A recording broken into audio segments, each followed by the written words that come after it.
riwayat dari Santo Yudas, Rasul dan pelindung kemustahilan. Sebelum kita mulai, mari kita share dulu video ini supaya semakin banyak orang dapat hidup kudus lewat teladan para santo santa. Oke, tanpa menunggu lama lagi, cus kita mulai!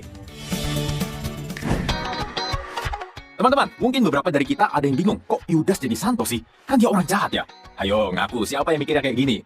Nah, di antara 12 rasul, sebenarnya ada Yudas lain guys yang bukan Iskariot. Kalau dalam Injil Matius dan Markus, ia disebut juga Tadeus. Jadi ada dua Yudas ya guys, Yudas Tadeus dan Yudas Iskariot.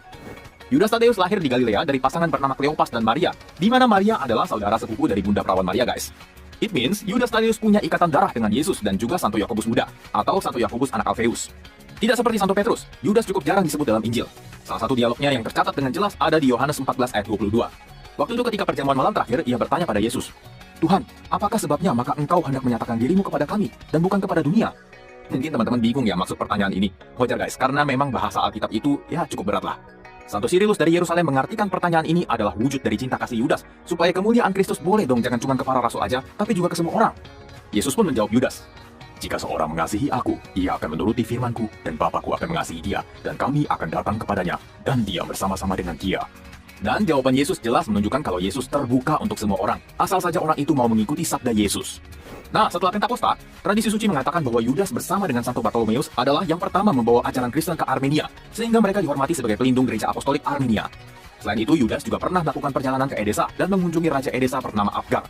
Raja menderita sakit kusta dan sudah mendengar pemberitaan tentang mukjizat yang Yesus lakukan sejak Yesus masih hidup. Dia ingin sekali sembuh dari sakitnya, tapi tidak dapat bertemu dengan Yesus hingga Yesus wafat.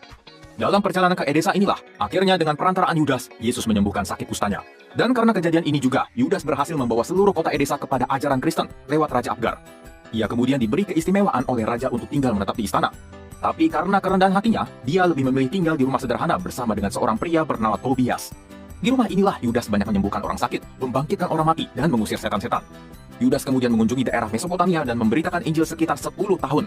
Setelah itu, ia bersama dengan satu Simon yang dikenal dengan Simon orang Zelot menyebarkan Injil ke daerah Persia. Nah, pada waktu itu di Persia, orang-orang hidup dalam kebiasaan yang sangat buruk.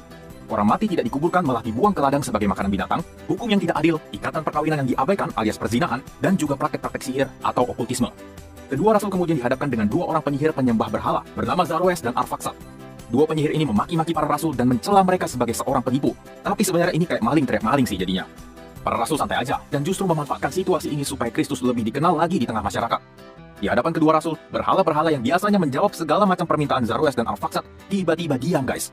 Saat para rasul berbicara atas nama Yesus, berhala-berhala itu kemudian terpaksa untuk mengakui kalau Simon dan Yudas adalah murid dari Tuhan yang benar. Dan dari sini menunjukkan kalau berhala-berhala mereka nggak ada apa-apanya dibandingkan kuasa Kristus guys. Di lain kesempatan, dua penyihir itu juga memberi terawangan